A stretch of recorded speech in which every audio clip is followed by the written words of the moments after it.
Jibril datang kepada Rasulullah, Jibril mengatakan, "Ya Muhammad, Allah memberikan pilihan, kau ini ingin menjadi nabi dan raja, atau menjadi nabi dan hamba, atau nabi dan hamba." Contoh nabi dan raja siapa? Ada Sulaiman, ada Daud, ya, nabi sekaligus raja, ya, nabi dari sisi agama, raja dari sisi dunia, punya segalanya. Akhirnya kemudian Nabi SAW mengatakan, "Aku ingin memilih menjadi nabi sekaligus hamba." Ya, nabi sekaligus hamba, bukan nabi sekaligus raja. Kalau Nabi pilih nabi sekaligus raja, maka nasib hidup dunia beliau akan sama seperti Nabi Daud dan Nabi Sulaiman. Tapi beliau pilih nabi sekaligus hamba.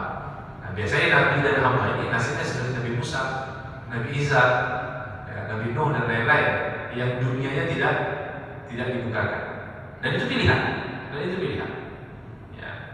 Maka Nabi SAW kemudian merasa cukup dengan kehidupan yang sangat sederhana, tawadhu, ya, lemah lembut dan lain-lain, bahkan dalam urusan makanan. Ya, sallallahu alaihi wasallam. Hadis ini juga menunjukkan adanya kesunatan untuk menjilat jemari. Bahkan dalam riwayat menjilat nampak makan jika memang ada sisanya, ya. Jika memang ada sisanya, untuk apa? Tabarruk. Ya, tabarruk itu apa? Mencari berkah. Ya. Karena makanan itu rezeki dari Allah, maka tadi apa?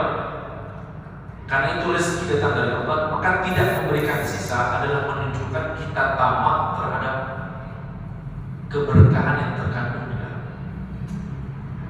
Jadi menjilat jemari itu bukan jorok. Ini jorok ini perspektif apa sebenarnya? Tergantung. Kita mau melihat orang makan kemudian sampai menjilat tangan, bahkan kita bilang jorok sekali. Sebentar, itu perspektif siapa? Cara pandang siapa yang mengatakan jorok? Itu kan yang mengatakan jorok itu kalau diukur dengan table manner ala barat, ya kan? Sehingga kemudian dikatakan jorok kan? Atau dikatakan tidak etis gitu jawabnya. Itu perspektif siapa? Perspektif cara makan orang-orang Eropa, orang Barat. Mereka kalau makan harus ada 3 dessert, main course, appetizer pertama, menu pembuka, mendapat main course makanan inti, kemudian dessert makanan penutup. Ya, ada garpu kue, ada sendok makan, beda semua. Nah, table berdasarkan table manner inilah kemudian kita menilai tata cara makanan yang sederhana sebagai sesuatu yang tidak ideal, kan? Makanya kita terpengaruh makan. Padahal ini dilakukan Nabi SAW. Maka sekarang kita mau ukur gaya makan itu pakai sudut pandang dan penilaian apa? Jika kita mau mengukur pakai timbangan ala barat, maka cara makanan sebenarnya makanan primitif sampai menjadikan. Tapi kalau kita bilang, "Oh, enggak, saya sebagai muslim